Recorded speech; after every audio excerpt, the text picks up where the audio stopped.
Baik, memasuki sesi kedua, materi kelima, dengan judul Penguatan Jejaring Labkesmas, Kolaborasi dengan Puskesmas dan Rumah Sakit dalam Program Screening Nasional yang akan disampaikan oleh Bapak Budi Haryansah, SSI MAP. Izin sudah siap, Pak? Sudah. Jelas suara? Suara jelas? Suaranya belum kedengeran, Pak. Halo, suara jelas? Baik, sudah, Pak. Sebelumnya, izinkan saya membacakan CV dari Bapak Budi Haryansah, SSI MAP, tempat tanggal lahir, Kubu 23 November 1975, riwayat pendidikan, D3 Analis Kesehatan, SMAK-Depkes, D3 Analis Kesehatan, S1 Teknologi Laboratorium Kesehatan, Magister Administrasi Publik. Pengalaman bertugas sebagai ATLM di RSUD Agus Jam Ketapang. Sekarang bertugas sebagai Kepala Seksi Pengampu Program Labkesmas di Dinas Kesehatan Provinsi Kalimantan Barat. Baik, untuk waktu dan tempat dipersilahkan, Bapak. Baik, terima kasih. Jelas masih suara saya, Mbak Tiat? Jelas, Pak. Baik, terima kasih. Assalamualaikum warahmatullahi wabarakatuh. Selamat siang, salam sejahtera buat kita semua. Teman-teman panitia, Bapak Ibu sekalian, peserta webinar pada siang hari ini, sesi kedua di materi kelima. Tadi disampaikan oleh Bu Eti bahwa jam segini ini memang menjadi jam-jam yang itu ya, kritis ya, apalagi sudah mikirkan malam minggu. Baik, boleh di-share screen, panitia. Ya, baik Bapak Ibu sekalian, teman-teman ATLM, baik itu yang bekerja di Puskesmas, kemudian ada juga kata yang di Labkesmas atau Labkesda, kemungkinan juga ada teman-teman yang dari Dinas Kesehatan. Baik, Bapak Ibu sekalian, saya menyampaikan mungkin terkait dengan oh bukan ini materinya, Mbak. Bukan ini materinya yang saya share di ini di grup saja. Izin ditunggu sebentar, Pak.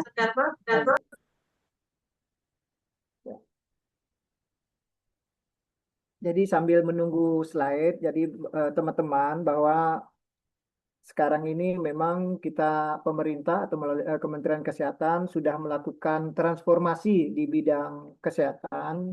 Tentunya ada 6 pilar. Nah, tentunya semua seiring dengan menjadi beberapa program prioritas. Nah, tentunya dalam hal ini puskesmas, klinik, dan rumah sakit itu saling terhubung dalam sistem rujukan kesehatan yang tentunya berjenjang. Puskesmas bertindak sebagai fasilitas kesehatan primer. Nah, ini sebagai upaya pencegahan dan layanan dasar. Sementara klinik dan rumah sakit menyediakan layanan spesialistik dan kuratif, membentuk satu kesatuan ekosistem pelayanan yang terintegrasi. Dan kemudian Bapak Ibu sekalian, hubungan antar fasilitas ini tentunya tadi saya sampaikan berfokus pada upaya promotif, preventif, dan tentunya pengobatan yang memang dilakukan oleh teman-teman yang ada di puskesmas. Nah, ini sebagai gerbang utama. Memang kalau kita katakan dahulu bahwa puskesmas itu sebagai ujung tombak pelayanan kesehatan, tetapi dengan adanya transformasi sekarang yang ada, kita harapkan bahwa sampai ke Pustu, Posyandu juga itu menjadi ujung tombak pelayanan kesehatan. Begitu juga dengan klinik kesehatan, tentunya berfokus pada pengobatan individual, baik umum maupun spesialis. Kemudian rumah sakit juga tentunya menyediakan layanan kesehatan yang lebih kompleks, kemudian spesialistik dan adanya rawat inap. Nah, tentunya Bapak sekalian, dengan Labkesmas yang ada di baik itu di puskesmas maupun di klinik atau rumah sakit, nah tentunya mempunyai ya mutu atau kapasitas yang memang dapat kita harapkan dari masyarakat juga mengharap apa adanya mutu yang dapat disampaikan oleh fasilitas kesehatan. Nah, kemudian Bapak Ibu sekalian, terkait dengan Labkesmas ini, ya tentunya Labkesda ya, Labkesmas atau Labkesda Kabupaten Kota, tentunya Labkesda itu kan tentunya berperan mampu menyediakan pelayanan yang memang tidak dapat dilakukan oleh puskesmas. Nah, tentunya Labkesda maupun rumah sakit itu memang harus mempunyai kapasitas dalam pemeriksaan yang tidak dapat dilakukan oleh puskesmas.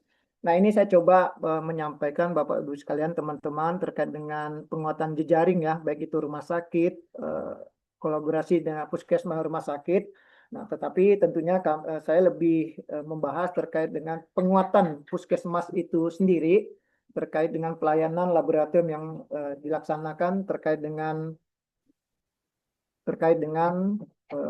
beberapa program prioritas. Nah, ini dari Pangkal Pinang menyampaikan belum ada. Oke. Sudah, Pak? Baik, nah ini biodata saja Bapak Ibu sekalian. Tadi memang disampaikan oleh, ya cukup di slide ini. Tadi disampaikan oleh eh, moderator terkait dengan biodata saya. Memang penempatan saya pertama itu di Rumah Sakit Agus Jam Ketapang. Kemudian tentunya sudah pindah sekarang di Dinas Kesehatan Provinsi Kalimantan Barat. Ini layarnya masih ini ya, belum ini ya, masih blur. Saya lanjut saja. Jadi Bapak Ibu sekalian, sekarang ini arah pembangunan kesehatan dalam visi misi Presiden itu tentunya ada beberapa visi yang harus kita jalankan juga sehingga tingkat puskesmas. Nah, di dalam visi Presiden itu terdapat 8 program hasil terbaik cepat. Nah, di antaranya adalah adanya pemeriksaan kesehatan gratis atau CKG kalau kita menyebutnya di lapangan, kemudian adanya penurunan kasus TBC hingga 50%, kemudian adanya rumah sakit lengkap berkualitas.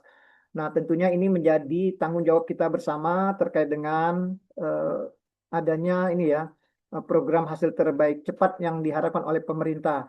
Nah, baik itu CKG, cek kesehatan gratis, kemudian terkait dengan kasus TBC tadi, itu tentunya tidak lepas dari terkait dengan pemantapan mutu. Nah, dan lain sebagainya tentunya didukung dengan adanya pelayanan kesehatan, kemudian peningkatan BPJS dan penyediaan obat. Lanjut, ini karena cuaca. Ya, oke. Jadi teman-teman, sekarang terkait dengan peran Labkesmas, nah tentunya Labkesmas mendukung pada pilar transformasi layanan primer dan transformasi sistem ketahanan kesehatan. Nah, ini biasanya kita nyebut dengan rumah transformasi.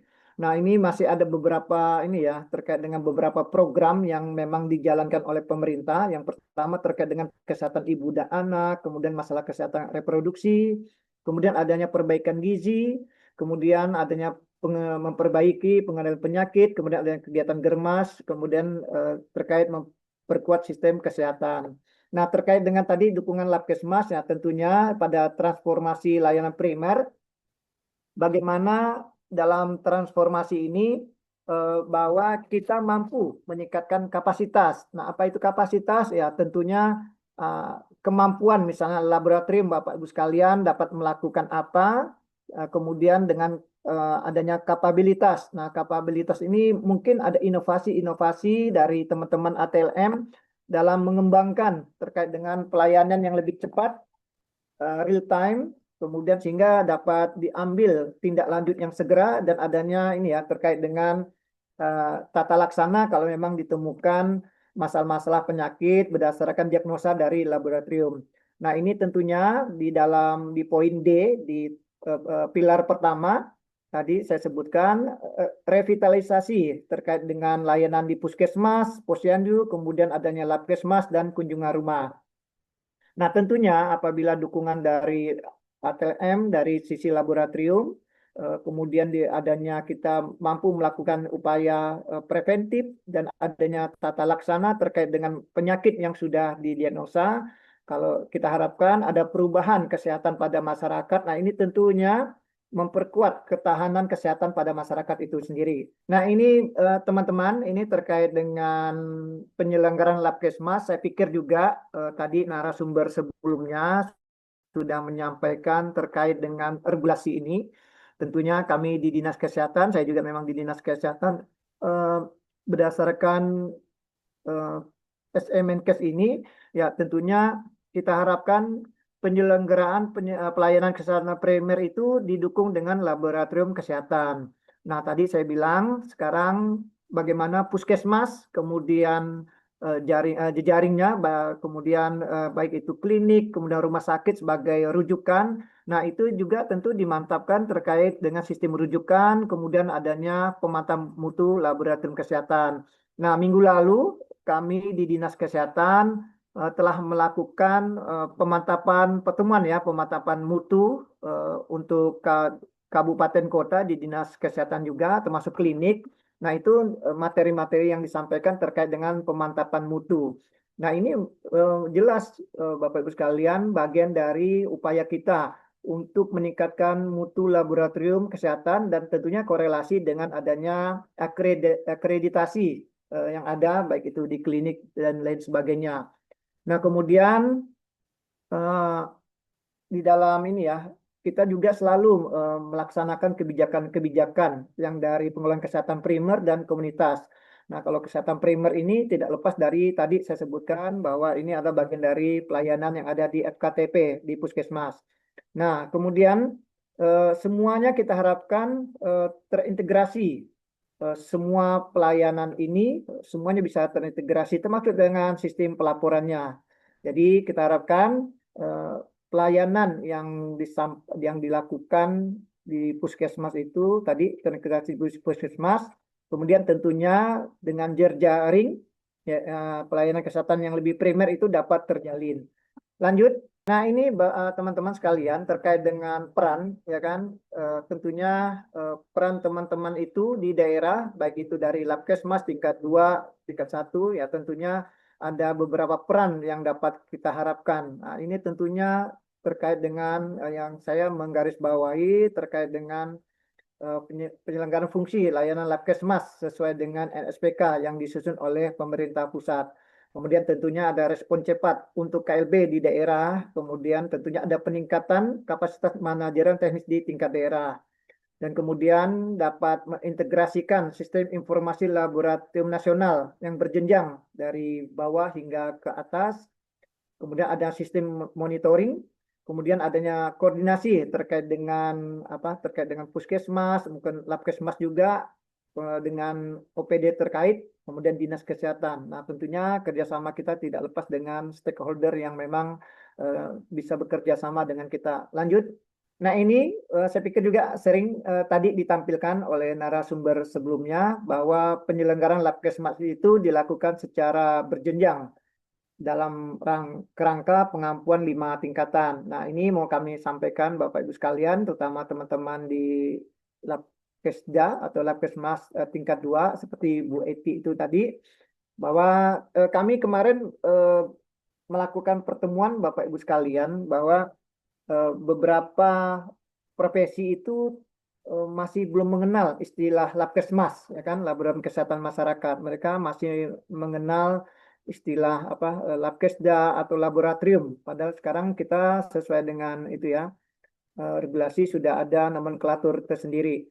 Nah, kami mengingatkan ke teman-teman juga yang ada di Labkesmas tingkat 2 atau tier 2 yang kita mempunyai peran ya terkait dengan ruang lingkup pengampuan, ya kan. Nah, teman-teman di Labkesmas bahkan bisa juga dari rumah sakit itu bisa menjadi pengampu pembinaan berdasarkan kalau memang ada masalah yang ditemukan dari berdasarkan rujukan dari teman-teman yang ada di puskesmas. Nah, ruang lingkup pengampuan itu terkait dengan pemeriksaan sampel data, kemudian kapasitas SDM, penjaminan mutu yang bisa dilakukan kerjasama, kemudian metode pengampuan dari Tier 2 atau Labkesmas tingkat 2 itu tentunya adanya kunjungan lapangan ke teman-teman untuk Labkesmasnya, kemudian pertemuan luring atau daring, ada FGD, kemudian ada OJT ataupun melalui kegiatan workshop magang. Jadi kami mengingatkan terkait dengan upaya pengampuan ini, pembinaan dari tingkat 2 ke puskesmas tadi. Kalau memang teman-teman yang ada di puskesmas merasa kurangnya pengampuan dari teman-teman baik itu dinas kesehatan maupun labkesmas tingkat 2, itu dapat disampaikan ke pengampunya di atasnya. Jadi memang harus ada interaksi terkait dengan upaya pemantapan mutu dan lain sebagainya. Jangan sampai untuk komunikasi, koordinasi ataupun komunikasi tadi hanya satu arah dari tier 2 ke tier 1. Nah, ini terkait dengan isu pemenuhan SDM sesuai dengan standar. Ya, tentunya masih ada kelangkaan terkait dengan tenaga ahli yang spesifik. Nah, itu masih menjadi permasalahan kita. Kemudian adanya klasifikasi jabatan tidak spesifik, seperti terkait dengan jabatan fungsional peranatan lab yang tanpa spesialisasi. Nah, kita harapkan juga Jafung-Jafung ini mempunyai spesialisasi tertentu sehingga memang lebih tepat. Nah, kemudian adanya kesenjangan kuantitas dan kualifikasi terkait dengan Labkesmas. Makanya dengan adanya webinar pada hari ini tentunya itu untuk mengatasi adanya kesenjangan juga terkait dengan adanya mungkin bukan hanya kuantitas tetapi kualitas terkait teman-teman ATLM yang ada di berbagai jenjang. Lanjut, ini teman-teman. Nah, sekarang tadi saya sampaikan di awal bahwa sekarang salah satu menjadi program prioritas dari Bapak Presiden Prabowo, tentunya juga ada dari perhatian dari Kementerian Kesehatan, dan sekarang saya pikir juga sudah dilakukan oleh teman-teman di puskesmas terkait dengan adanya cek kesehatan gratis. Nah, ya, sudah dilakukan hampir semua puskesmas. Nah, ini saya menyampaikan saja kunjungan Bapak Menteri Kesehatan kita ke Kalimantan Barat. Nah, ini tentunya menjadi perhatian. Nah, ini Bapak Menteri pada saat berkunjung itu langsung berkunjung ke dalam laboratorium. Nah, artinya laboratorium ini sudah menjadi apa ya, peran penting dalam beberapa program prioritas, baik itu CKG dan beberapa hal lain yang terkait dalam penentuan diagnosis. Makanya kami selalu menyampaikan bahwa teman-teman eh, jangan hanya berpikir sebagai atlet itu berpikirnya di belakang saja ya. Artinya memang sudah saatnya teman-teman atlet itu berperan lebih besar terkait dengan perannya terhadap berbagai program prioritas. Nah, saya juga sampaikan sering kali menyampaikan bahwa peran ATLM sangat besar. Kalau kita selama ini terkait dengan kesehatan ibu dan anak, kita seolah berpikirnya itu adalah peran teman-teman bidan, mungkin perawat, teman gizi, tetapi peran kita sebagai tenaga laboratorium itu ATLM itu sangat besar. Bagaimana mereka bisa menentukan terkait dengan beberapa hal, misalnya kasus eklamsi pada ibu hamil, kalau tidak dilakukan pemeriksaan protein urin misalnya. Nah, itu peran kita sangat besar terkait dalam hal ini. Jadi jangan berpikir diubah itu ya mindsetnya bahwa kita adalah orang-orang yang ada di belakang puskesmas. Nah, seperti itu. Kita harus selalu terdepan. Lanjut. Nah, ini Bapak Ibu sekalian peran Labkesmas tingkat 1 dalam integrasi layanan primer. Nah, ini saya menyampaikan mungkin teman-teman yang ada di puskesmas dalam hal ini bahwa di puskesmas sekarang sudah ada perubahan terkait dengan adanya ILP atau integrasi layanan primer. Makanya sudah ada perubahan wajah di tampilan di puskesmas.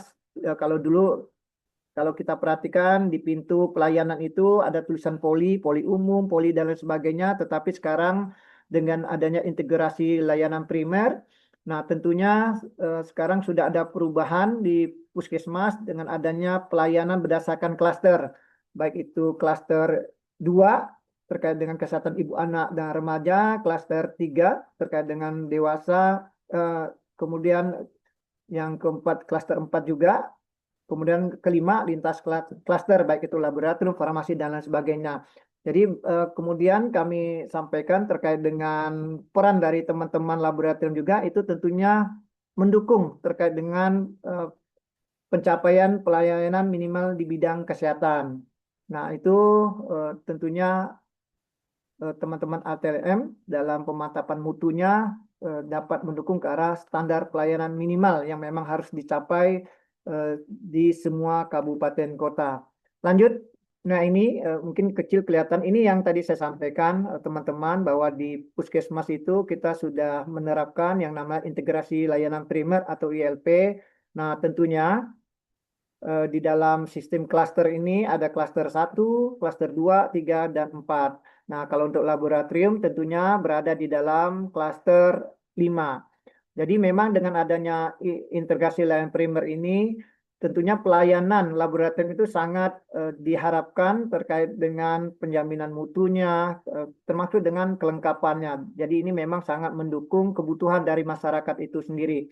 Kami dari beberapa tahun yang lalu pernah menemukan di puskesmas salah satu kabupaten kota, eh, pemeriksaan seperti protein urin saja itu tidak dapat dilakukan oleh puskesmas tersebut. Nah, jadi lama-lama kalau pemeriksaan yang standar, misalnya yang ada di laboratorium itu tidak dapat dilakukan oleh teman-teman, ya, lama-lama bisa ini ya tutup lama-lama. Jadi banyak tuh yang laboratorium yang memang tidak siap dari sisi perencanaan terkait dengan BMHP dan lain sebagainya. Ujung-ujungnya benar-benar hanya melayani pemeriksaan yang ada saja tanpa ada inisiatif terkait dengan pemeriksaan kelengkapan ini ya laboratoriumnya.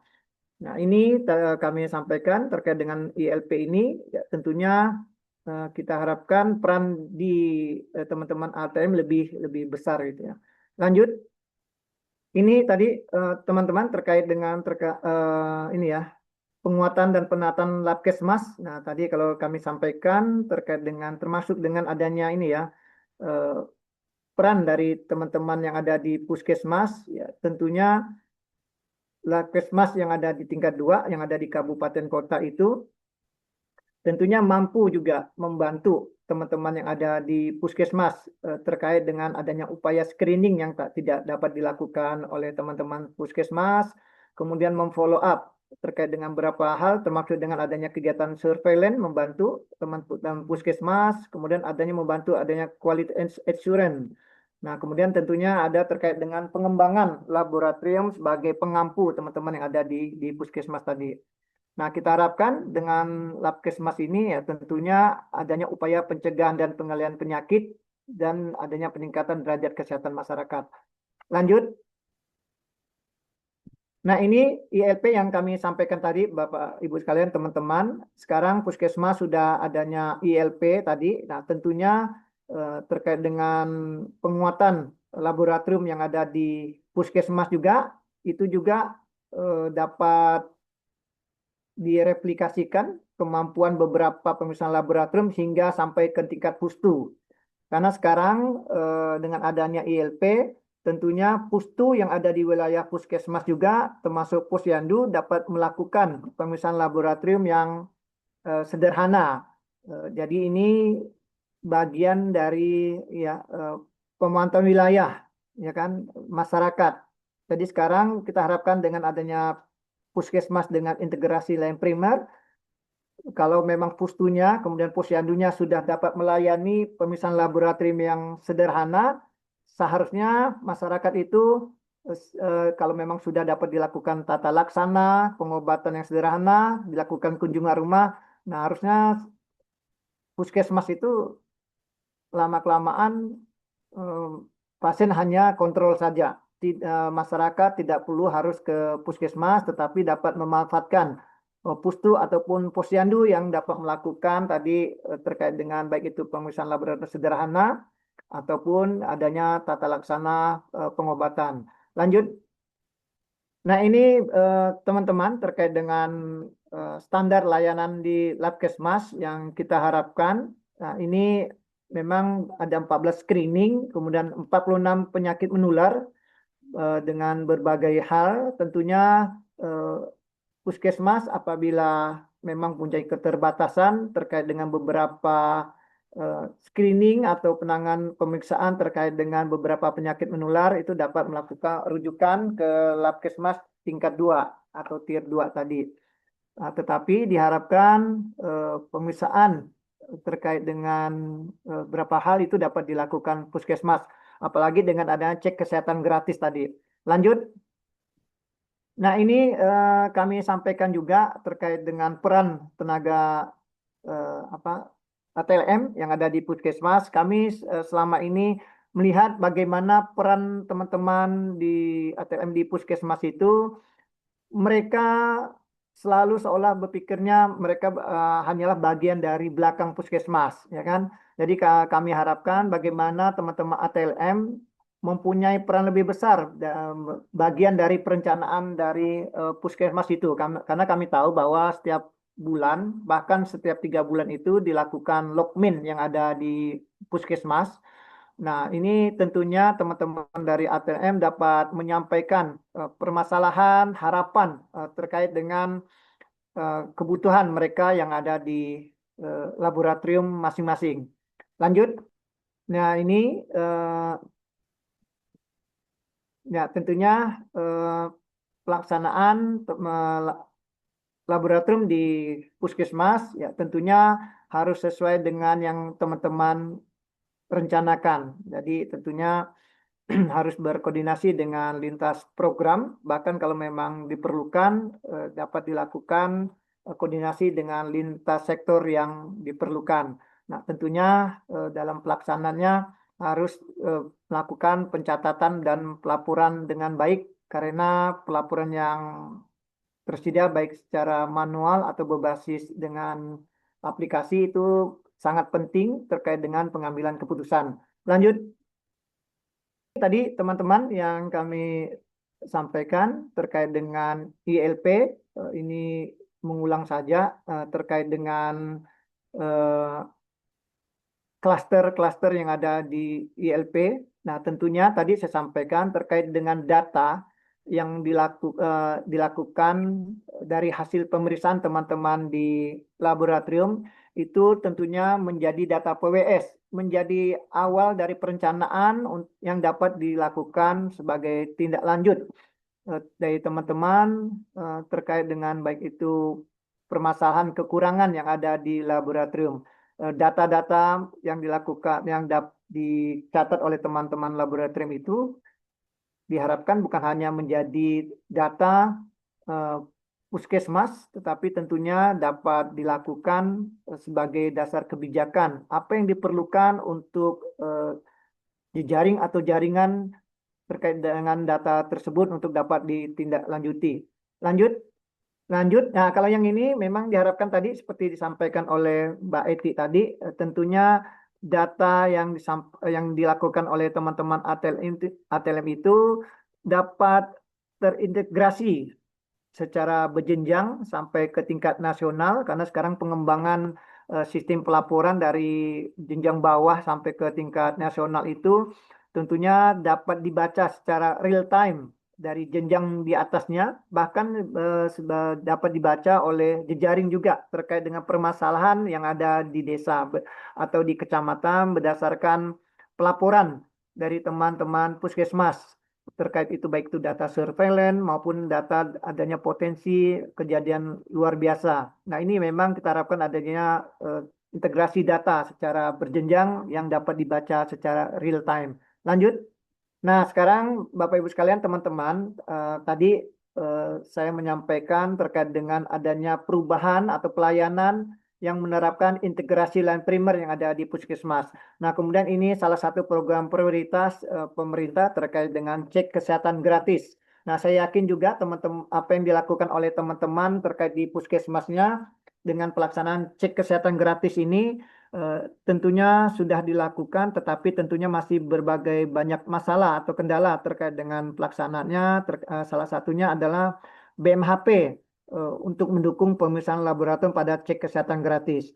Nah, teman-teman, bahwa dengan adanya cek kesehatan gratis ini memang menjadi fokus dari Kementerian Kesehatan. Nah, sekarang sudah hampir 99% semua puskesmas yang ada di Kalimantan Barat telah melaksanakan cek kesehatan gratis yang didukung oleh teman-teman ATM terkait dengan pemeriksaan laboratorium. Nah, kita punya target terkait dengan cek kesehatan gratis di secara nasional, bahkan yang ingin kita capai di Kalimantan Barat. Tentunya ini ada beberapa sasaran, baik itu dari lansia, kemudian bayi baru lahir, kemudian anak usia sekolah yang dilakukan CKG, Nah, tentunya itu terkait dengan BMHP yang harus cukup eh, disediakan. Karena kita tahu dengan kami kemarin sudah membagikan BMHP, baik itu terkait dengan kolesterol, asam urat, pemeriksaan gula darah, dan HB ke seluruh dinas kesehatan kabupaten kota. Tetapi tentunya yang disiapkan dibantu oleh dinas kesehatan provinsi ini masih sangat terbatas kalau kita melihat dari sasaran CKG di tahun 2026 ini.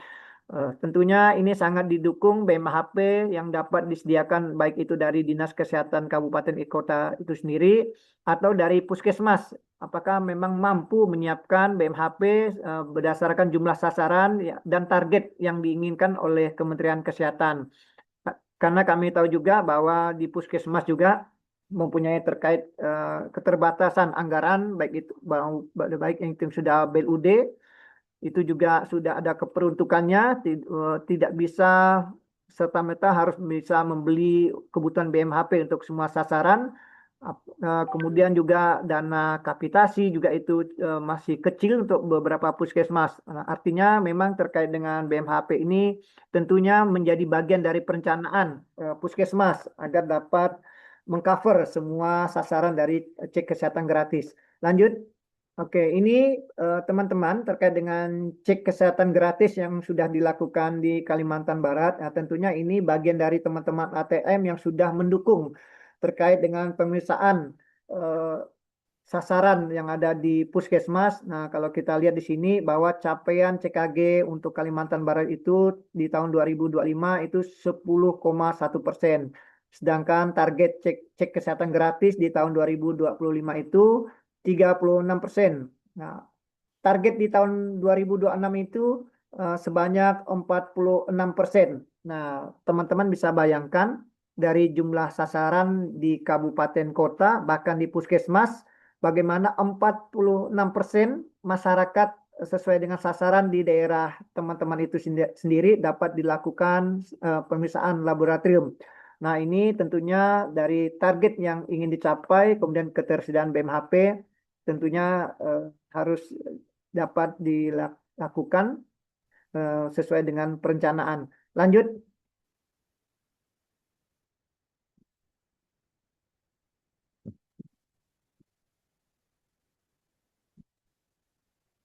Nah, ini saya pikir juga ini data saja sebagai gambaran bagaimana masih banyak permasalahan kesehatan di Indonesia, baik itu terkait dengan stunting, kemudian anemia, kemudian masalah kesehatan jiwa, obesitas, hipertensi, dan kemudian gula darah yang tinggi.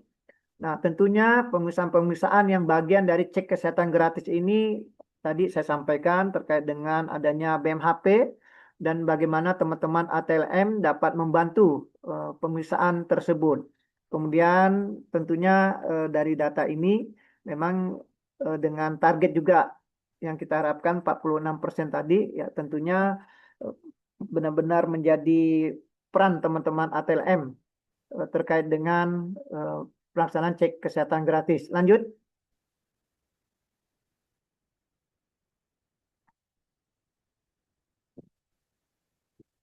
Nah, ini target secara nasional. Lanjut saja.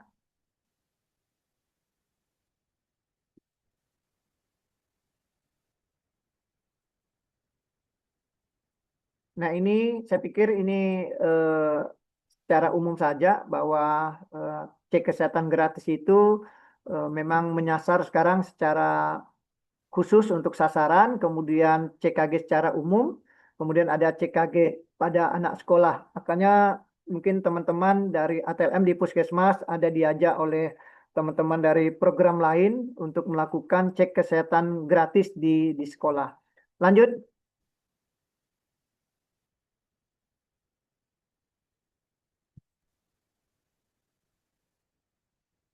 Ini lanjut saja, tentunya tujuan dan sasaran cek kesehatan gratis. Lanjut.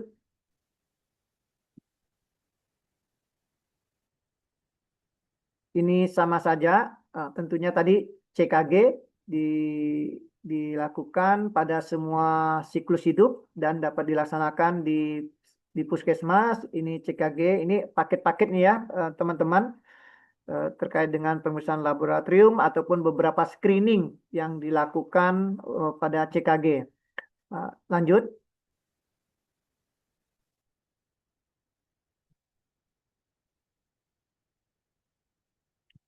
Ini lanjut saja, ini terkait dengan tata laksana atau tindak lanjut dari hasil CKG. Lanjut saja.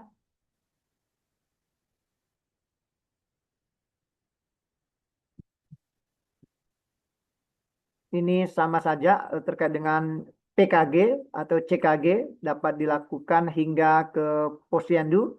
Nah, ini yang menjadi perhatian juga Bapak teman-teman di Puskesmas karena sekarang CKG sudah dapat dilakukan di Pustu ataupun di posyandu. Tentunya biasanya pemeriksaan laboratorium ya atau eh, pemeriksaan PTM yang dilakukan di Pustu ataupun di Posyandu biasanya bukan ATLM yang melaksanakan, tetapi yang melakukan adalah teman-teman perawat ataupun Kesga. Jadi ini tolong menjadi perhatian teman-teman yang ada ATLM di eh, Puskesmas, bagaimana memastikan bahwa teman-teman perawat atau bidan yang melakukan pemeriksaan PTM di Pustu atau Posyandu benar-benar dapat itu ya diberikan mereka mungkin pemahaman cara pemeriksaan yang sesuai dengan mutu atau SOP yang biasa dilakukan oleh teman ATLM. Jangan sampai ada kesalahan prosedur, kemudian kesalahan pengambilan sampel, nah itu menjadi masalah sendiri. Jangan dibiarkan saja ya, harus diperhatikan. Bila perlu saya sekali ikut ke lapangan melihat cara teman-teman perawat atau mungkin bidan melakukan pemeriksaan PTM di lapangan. Kalau memang ada hal yang memang tidak sesuai, mungkin dapat disampaikan di puskesmas terkait dengan eh, prosedur ya atau pengambilan sampel dan lain sebagainya. Lanjut.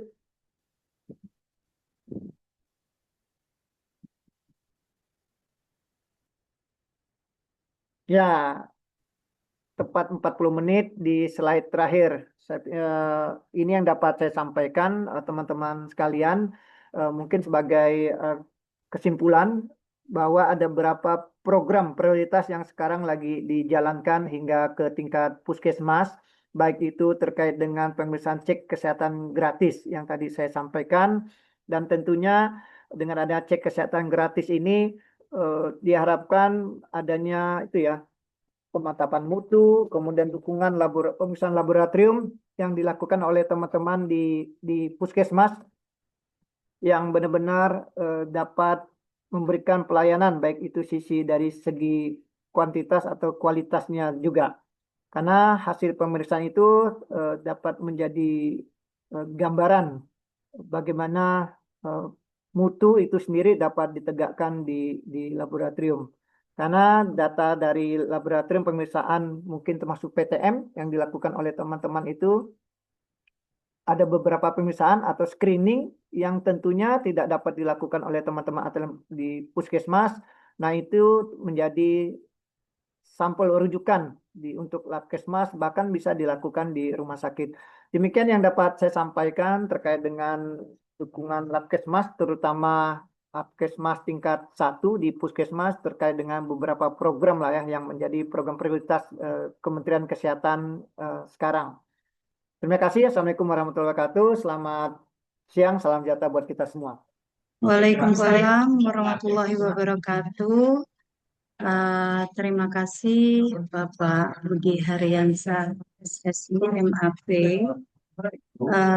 atas pemaparan materinya. Untuk teman-teman di peserta webinar yang ingin mengajukan pertanyaan, silakan mengisi kolom chat yang nanti akan saya bantu bacakan kepada tahu yang mau langsung bertanya, dipersilahkan.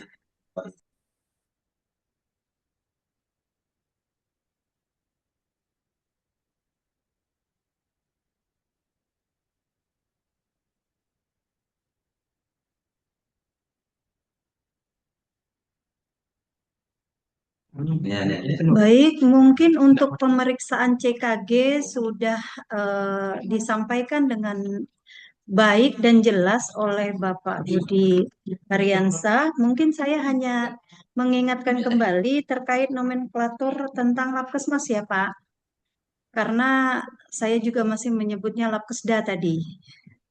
Mungkin untuk ini saya ingatkan kembali bahwa penataan laboratorium kesehatan masyarakat di Indonesia terbagi dari 5 tingkat Labkesmas, yaitu Labkesmas tingkat 1 atau Labkesmas tier 1 merupakan Labkesmas yang ada di Puskesmas. Kemudian Labkesmas tingkat 2 atau Labkesmas tier 2 adalah Labkesda kabupaten atau kota. Selanjutnya Labkesmas tingkat 3 atau Labkesmas tier 3 merupakan Labkesda provinsi. Tingkatan lanjutnya yaitu Labkesmas tingkat 4 atau Labkesmas tier 4 merupakan Labkesmas regional.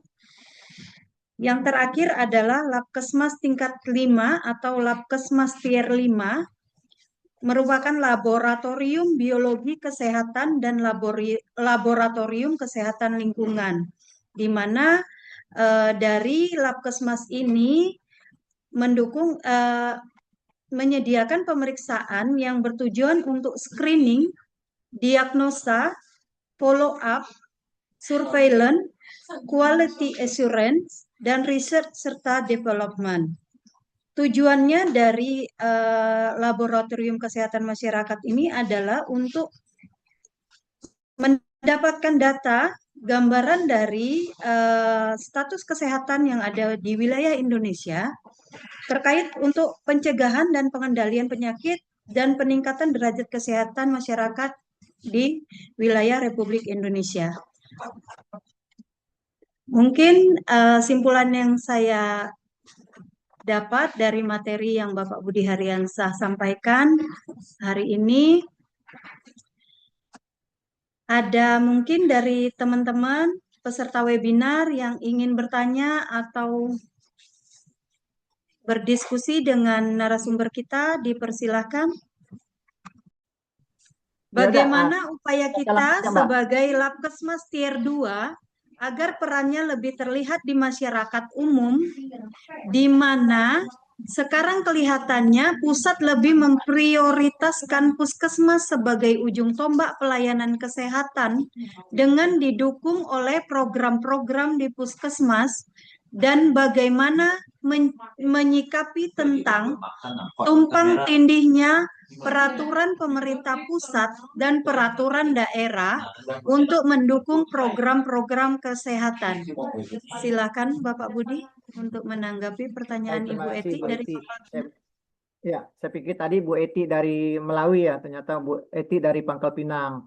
Jadi Bu Eti, teman-teman sekalian terkait dengan Labkesmas tingkat 2, ya kan? Saya melihat ada beberapa Labkesmas di mungkin di Kalbar juga ya. Mereka stagnan ya, hanya melaksanakan beberapa pelayanan yang ada di mereka, ya kan? eh, Tanpa ada pengembangan. Artinya dalam hal ini mungkin mereka punya kapasitas ya, tetapi kapabilitasnya yang saya pikir juga kurang. Artinya kita kan sudah punya 8 peran untuk tier 2 itu ya, Labkesmas. Nah, itu yang memang harus dapat dimaksimalkan. Karena sekarang kalau kita lihat dengan adanya CKG, Labkesmas tingkat 2 ini tentunya menjadi rujukan beberapa pemeriksaan, bahkan termasuk sampling itu menjadi peran dari teman-teman Labkesmas tingkat 2.